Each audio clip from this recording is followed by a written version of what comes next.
At the start of your business journey or on it, it can be a really lonely path. One where you are the everything in your business, the CEO, the marketing manager, you're putting the bins out and you're making the coffee, and it can feel really, really overwhelming. You're probably searching for all those answers, which can be really tiresome. Equally, you can come across a solution, help, or guidance that you didn't realize you needed until you found it. This is why I created conversations with my go-to experts, these bite-sized training and learnings for those light bulb moments, and to help you, if I could get my words out, help you to find the solutions that you need. My name is Lindsay Burden, and I am an intuitive business coach working with ambitious women in business, helping them to create wildly successful businesses and a time-rich lifestyle. But enough about me, because today I have the pleasure of introducing, I'm getting my paperwork ready, Jude, because there's things I need to read from here. Really excited because today I have Jude Wharton with me of Ready Steady Websites. Almost felt like I needed to bring you some ingredients. So thank you so much for joining me. Now, before I sort of almost hand over to you, because we have got some really great tips for everyone today, I just wanted to read the introduction that you provided me and just set the scene for everybody, if I may. Jude is one of the co-founders of Ready Steady Websites, which I can't say without smiling to myself, an off-the-shelf website and membership site template service. Jude and her business partner and husband, Chris, launched Ready Steady Websites in 2019, and they have been running a successful digital design company, Second Floor Designs Limited, in 2020. They are also the authors of the Website Handbook. You've written a book as well, Jude. We have, and actually Second Floor Designs Limited was started in 2010, not 2020. I'm hoping that wasn't me who wrote 2020. It wasn't. You have correctly put 2010. I can't read. And I think I can't read because I'm so super excited. Now, when I invite people to these interviews, I always ask for a topic and I say I want, 3 juicy shares or 1 big juicy share. And I really feel that the 3 key points that you want to share will result in people taking action, which is, so I'm absolutely stoked and have my pen or my pencil at the ready. But we named the title Growing Your Business with Your Website. And your website really is your everything. But I think it's the one thing that doesn't reflect us very well sometimes, or feels hard work, or, how should we really feel about our website? I think you should love your website. Your website should be, we always say it should be the hub of your business. So it should be a fantastic marketing tool that is bringing people to your business and getting people to either make inquiries or actually buy from you or booking calls, whatever it is that you need it to do.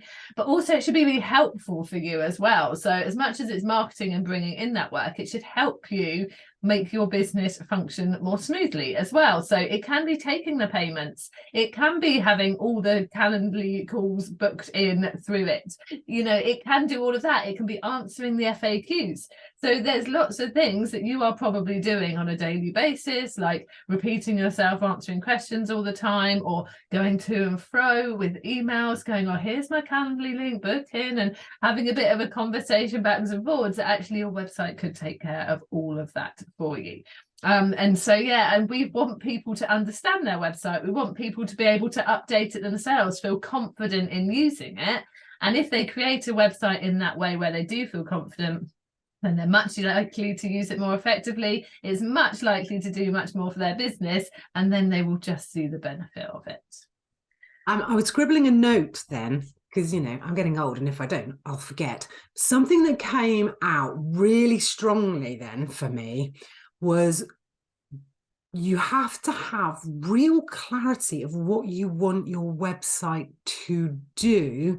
Yes. And I would imagine both today, for your business of today, and into the future. And I wonder if that's where so many people go wrong. It's, I just need a website, I just need it to say a few things. And they don't think that through the process of what do they need it to do for their potential clients? How do they want to communicate and connect with their potential clients?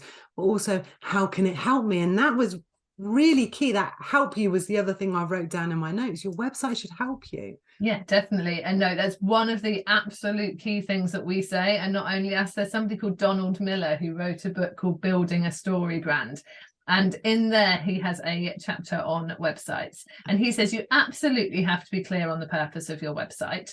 And you have to know what is the primary action? What is that key thing that you want people to be doing on your website? Whether that is, you know, for us, for me, I want people to join Ready Steady websites and use our templates. And so I have got a big join now button all over my website to get people to join now. They can actually pay and everything through the website. That is the ultimate primary purpose of my website, to get people clicking that button and joining. For other businesses, that's not going to work. People can't necessarily buy through the website. Perhaps they need to qualify the person first and need to make sure they're going to be a right fit. So for that person, the ultimate purpose of their website is to get somebody to click on the book a call button or to complete a contact form, however they want that person to kind of come into their world and get in contact with them. For others, if they're selling products, the ultimate purpose is to get somebody to buy now and buy the product through their website. And you have to be so clear on that.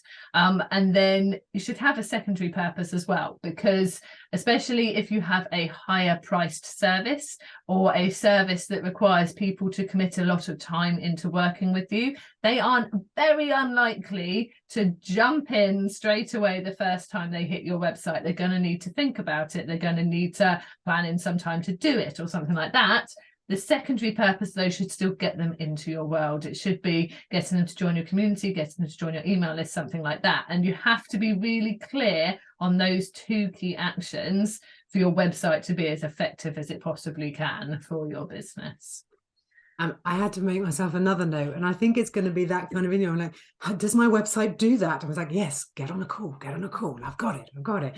And that, I think if we just finish now, what you've already given is so powerful. Yeah, but we haven't, and we're not going to let you go just yet. But I loved what you were saying there. Is about understanding the purpose.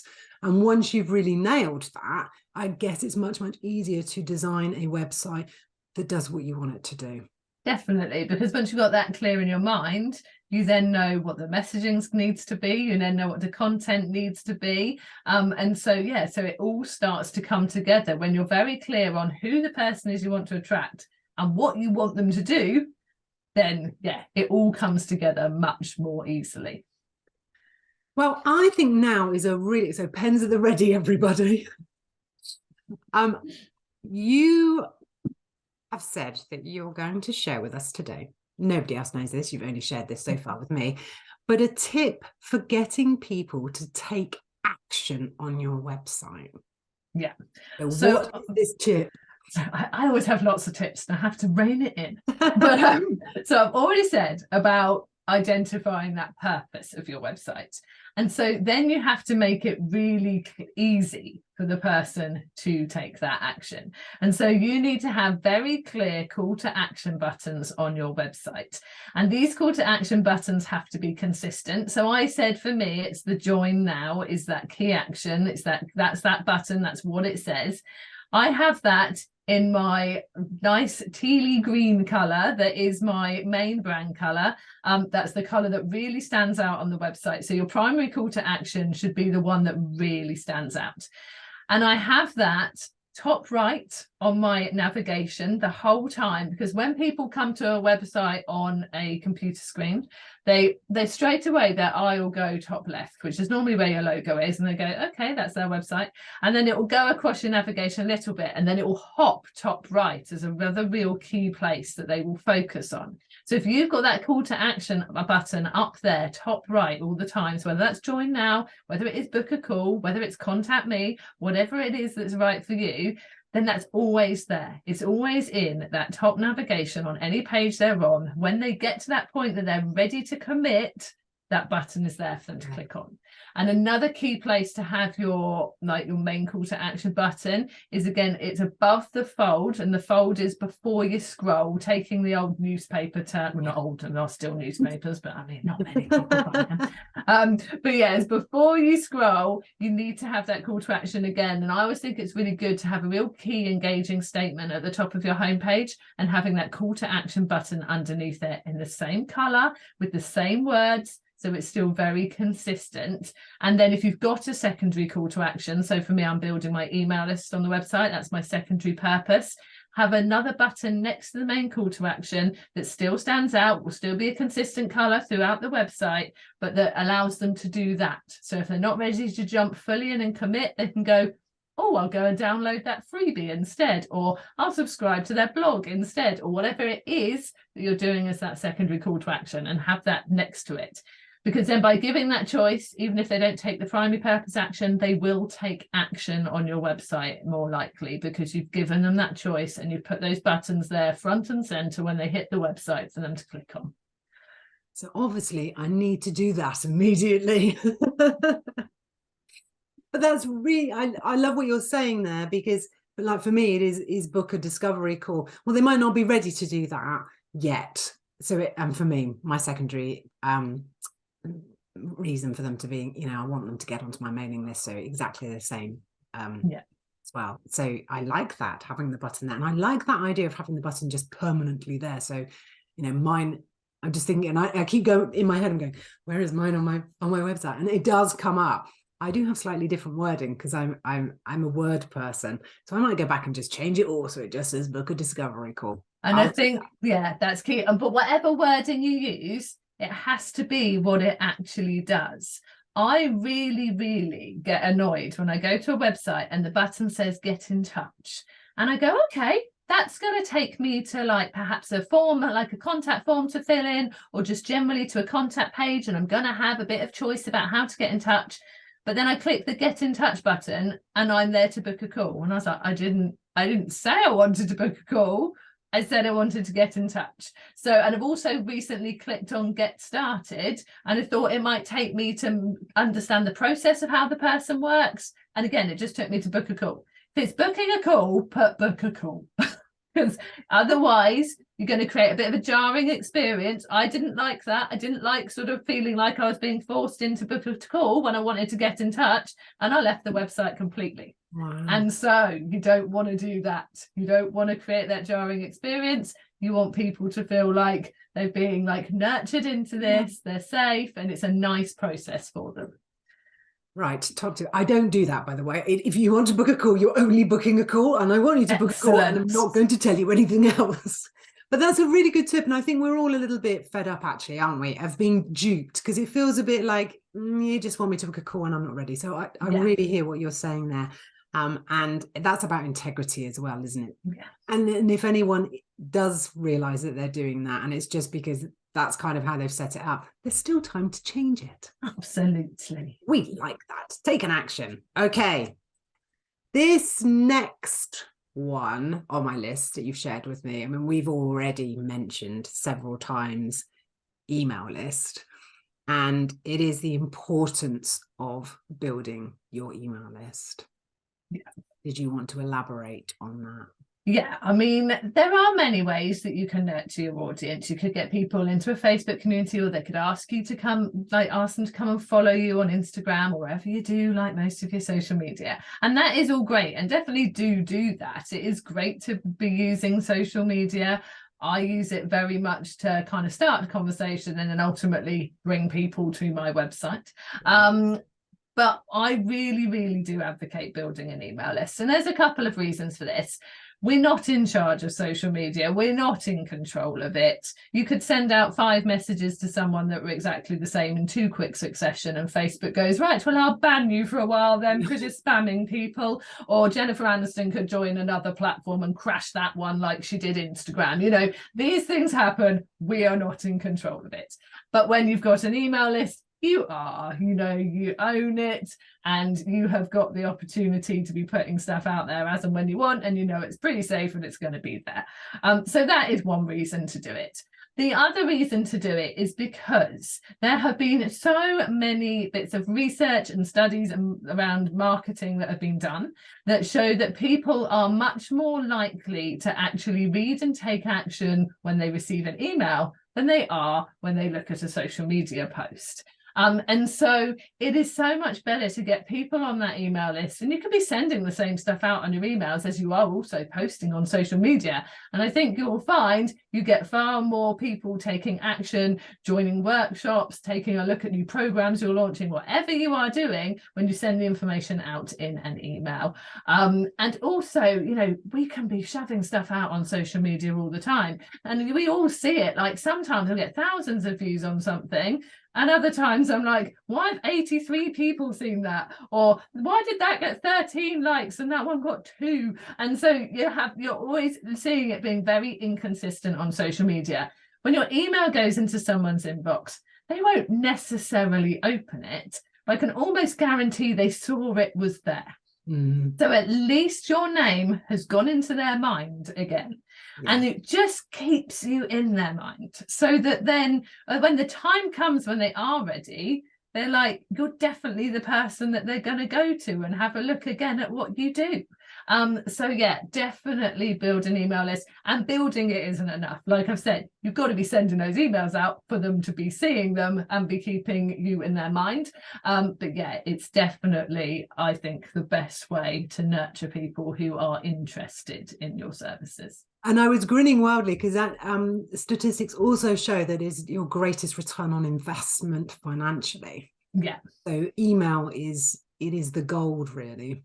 Absolutely. And the other thing for me is I can see who's clicked on what and what's interested them, where I haven't really got a clue on social media. Yeah, exactly. Unless you've had people actually reply to Pat's stories on Instagram and that kind of thing, or people, but in social media we all just go, yeah, I like that, I like that, I like that. I'm not really interested in it, but the picture was nice, or, you know, I like them, so I'll help them and give them a little like. Whereas actually, if someone's read your email and actually then clicked through to have a look at a landing page about whatever you're talking about, then you can go, well, I think they're probably really serious because they've read that, so I'll make sure that I send out another email going, well, if you were interested in this and you've got any like, if you want to ask any questions or whatever it is that's good for you to do, you can do that much more easily. And yeah, definitely target people much better with email. Yeah.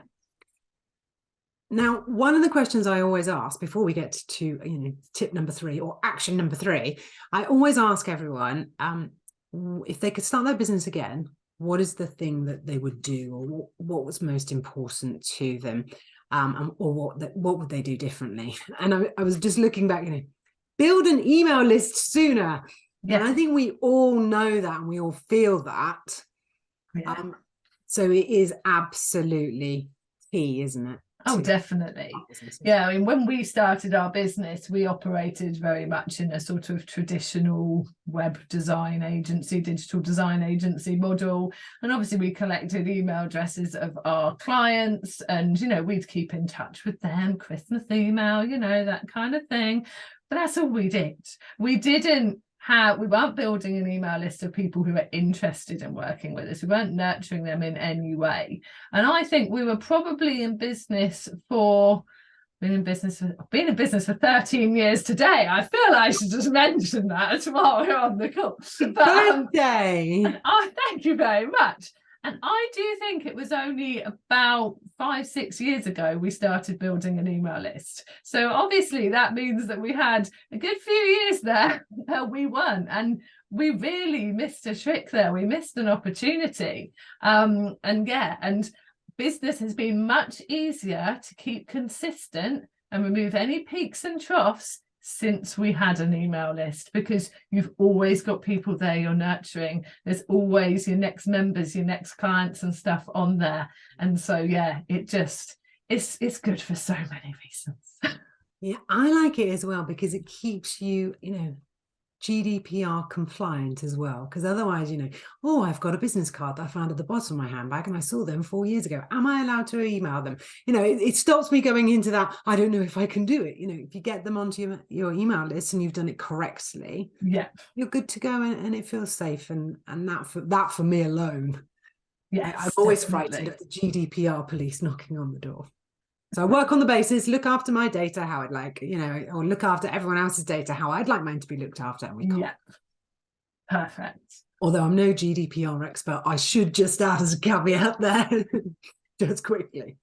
Okay, so we have done that tip for getting people to take action on your website, and you really do need to know and be really clear what the primary focus is that you want them to take, or the primary action you want them to take. And you mentioned a secondary one, so that's good to know. We can have two on there. We've talked about the importance of building your email list and why. What are the two things we can do right now? When I say we, I mean everyone that's watching and listening and me. And what can we do right now to get more traffic to our websites? Because I think this is a really big one for people. And everyone will go, oh, I need to be on social media. And we're back to that bandwagon again. There are so many things you can do. So narrowing it down to the two, I was like, gosh, I could mention this, not mention that. And I'll probably end up picking your favorites. Yes. So one of the most simple things to do is just have your link everywhere. Everywhere that you can possibly share it, do. Every opportunity that comes up to put your website link somewhere, put it there, and make it that primary way of people getting in contact with you. So people still don't utilize their personal Facebook profiles well enough. I would always have your website link or your business in there.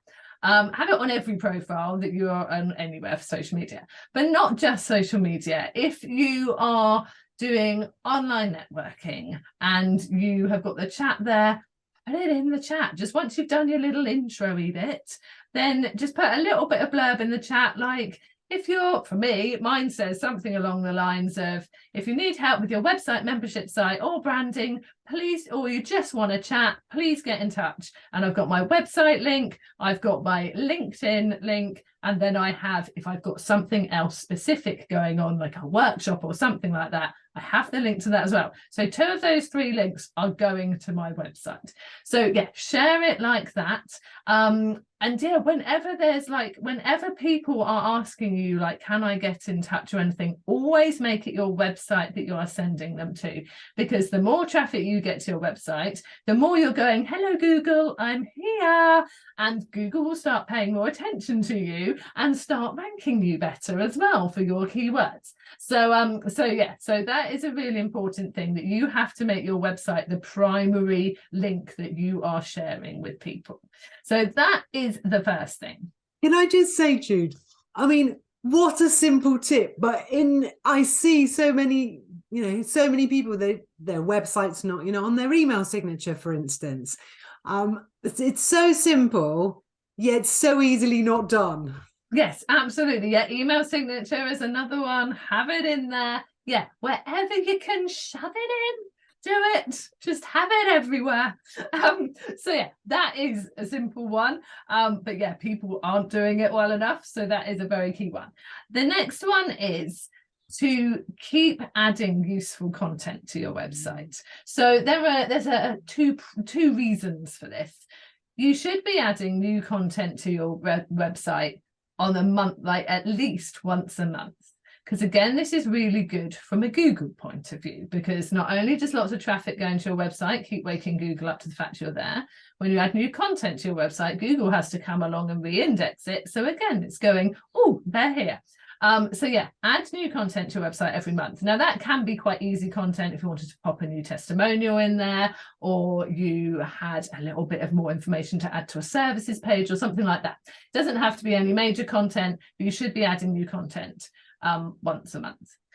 But I feel you should add useful shareable content at least once a month, because then that gives people a reason to keep going to your website, and it gives you something to talk about and share to get people to your website. So whether that is a blog post, whether you have a podcast or something like this, and you also put it like on your website. So if you've got a podcast episode, it might be you have a podcast page and you're putting a new one on there, or it might be that you write a little blog post giving an introduction to what's included in the podcast, and then you link off to the podcast from it.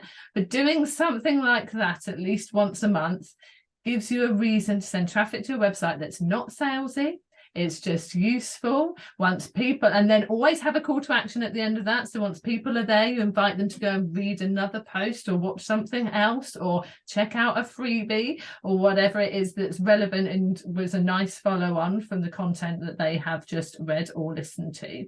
So yeah, do put something out there that's very shareable. I do it weekly, and I'd say the caveat is do whatever you can maintain. So if you know you're never going to be able to get a blog post out there weekly, don't even try it. But if you think actually monthly is achievable, then do one monthly. And when you get started, it's always good to have a few in the bag. And then you don't have to be worrying for a while. You know that you can just schedule those to go out and then talk about those everywhere. When you're on networking, say, oh, I think this group might find it really helpful. I've written a blog post that actually answers some questions I was chatting to so-and-so about the other week. Just in a really helpful way, get people to your website. Do you know what? I'd never, ever thought. So I used to do a blog weekly. I've recently launched a podcast with... it always makes me laugh because I predominantly work with women. I go, I've started a podcast with a man, because I do love men too. And that sounded slightly wrong, but anyway, and because we're doing that fortnightly, I've gone to fortnightly writing a blog, and that feels really good. But do you know what I've never ever done? I've never ever thought about what blogs I've got and shared it in that chat box at a networking event. That is just genius. What I'm here for. Thank you, Jude. Thank you. I'm writing it down because otherwise I'll forget. Because I think that's a really good one. And one of the things I often find myself saying to my clients is, and they're saying, oh, I've got no content, I've got nothing to put out, nothing to share on social media. Well, write a blog every month or every week. But you picking up on what you said, it's about consistency. And that's another thing I say to them. Do you know, if you can do one a month, do one a month. Yeah. And one, it gives us content to share on our social media. And I always say it shows Google that you love your website. Exactly. And if people are just doing their research and they've come and seen what you do, and then they've gone and had a look at other people's, thought about it for a bit, come back to your website again. They see new content is going on there. They see a new testimonial pop up or a new blog post or a new portfolio item if you're a designer, or, all these different things. It really does show, well, they are properly actively working in their business and they've got loads of really great information to share. They really know their stuff. And so then it's starting to do all that salesy stuff for you as well anyway. So yeah, it all comes together. You mentioned, and I've written down here, adding new content monthly, and you gave some like quick examples and some small examples, so not necessarily having to write a blog. And I just wondered, so I have recently added a links page, and I'm going to use this as an example. I did use something else, and someone said, I don't know if it was you, said, why are you sending traffic over there? It's like, I don't really know why I'm sending traffic over there, but I really like this piece of software. It's really great and it's really fun. So Jude, it's on there. Does it count? So we use the links page. Does it count if you go and add a new link or change a link? Or is that kind of change or update too small to make the Google spiders, as I like to, or the bots, as I like to think of them, go, something's happened, we've got to go and have a look? Is that too small? No. If you're removing content and adding new content because you're taking a couple of buttons away and adding another button, it's different. And so it will be aware. I mean, doing something where you're putting a new title in and stuff is even better, because that's what Google looks at first. It looks at the H1 tags, which are the main titles, H2 tags for subheadings, putting in things with titles is even better. So that's why a blog post is great, or a podcast episode or something like that. Or if when you do your portfolio items or you do case studies, obviously they're going to have titles and things, so that kind of thing is brilliant. And even like with testimonials, sometimes you might do those you would never do an H1 tag. You should only ever have one H1 tag on a page. Another tip just thrown in there. But you might do a testimonial in sort of an H3 or something, because it's kind of bigger, and it will hopefully have some good keywords in there about what you do and things like that. So yeah, if you can have things in kind of those header tags, that's even better. But yeah, any changes are good, but the sort of the more bulky the content, obviously, the better it is. And you gave me another idea earlier as well. I was thinking, oh, I could have a podcast page. Yeah, why not? Definitely. If you have got a podcast, you don't want it all sitting somewhere else. You want to, again, it's another reason to send traffic to your website. So if you are out there talking about your podcast and telling people about it, you should link to it on a podcast page on your website. That's where you should be sending people. And then if you've got it everywhere, you know, obviously everyone has it on Apple and other places, other podcasts are available. Is available. And you can give people the choice of where to listen to it. So like you mentioned at the start, we have a book. We have a page on our website about our book. We have a button that says go and buy it from Amazon. And then we have another bit that says, if you don't want to shop there, it's also available. And then links to Waterstones and Barnes and Noble and others. And so, yeah, so again, if we're telling people about our book, we're not sending them straight to Amazon. We're bringing them to our website first. See, I think what's been most fascinating talking to you is starting to see the website differently. And I think that thought process for me started when, you know, we first met at a networking event and we had a one-to-one, and I was already starting to change my thinking about the website. But it feels to me, as you know, the website, as you're saying it and as I'm hearing it and feeling it, it's the central piece to everything. Yes. And that feels good.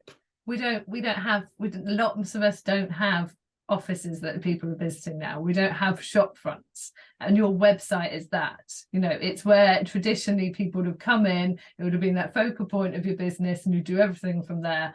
And for most of us these days, our website is that. And like, you'd have everything on the shelves in your shop. You've got everything on the pages of your website. And I think the other thing that's come up for me today is really that, you know, it doesn't have to be difficult. And, you know, when you were talking, that's why I wanted to dig a little bit deeper on what do we need to do monthly? Because I think people get this sort of, oh, my website needs work and I've got to look at it and it'll take days and hours. It's about the little things that you do regularly.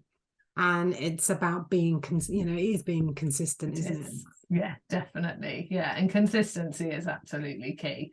Yeah, just for whatever you can do regularly, do it. And blog posts don't have to be reams and reams. You know, most of my blog posts are around 600 words. You know, it's enough to be useful and to give some top tips. And actually, it's in a very nice to digest like size. People don't want to sit there reading for hours. As much as what I have to say is amazing, for some reason they don't want to spend their whole day reading it. I don't know why. I would. But yeah, so just little bite-sized chunks of wisdom are fantastic for a blog post. And so yeah, it doesn't have to be huge and a big deal. Jude, you've been really generous. We've had way more than those 3 juicy items that I'd noted down here. And, you know, really given people some top tips is definitely one of my favorite interviews from that point of view, that I just see people scribbling down and going, I need to do that, I need to do that, I need to do that. And of course, there is lots that we can do to maintain and to look after our websites. But sometimes we need the help and support of fabulous people like you. So where is, I'm laughing now, where's the best place for people to find you? LinkedIn, no. ReadySteadyWebsites.com is our website. And yeah, go there and you'll find everything. It's that simple, folks. It really is that simple. But I will add that you've also given me some links to some other places that people can find you, you know, the normal social media places. And I will put those links below because I know that you're on Facebook, you're on Instagram, you've also got a YouTube channel. So lots of ways that people can connect with you. So I will share those below so that people can access those easily. And of course, there will be a link to your website. Jude, it's been absolutely brilliant. Thank you so much for all that you have shared in a really upbeat, fun way, so that nobody feels like, oh, I don't know what I'm doing. I felt like you've got a really good, strong message across there that it's okay. You can do this. And when you can't, there's people like you around who will help you through what feels like, for most of us, a minefield. Yeah. But actually, you make it simple and easy, and you're there to really help people. So thank you so much for joining me today. Thank you for having me.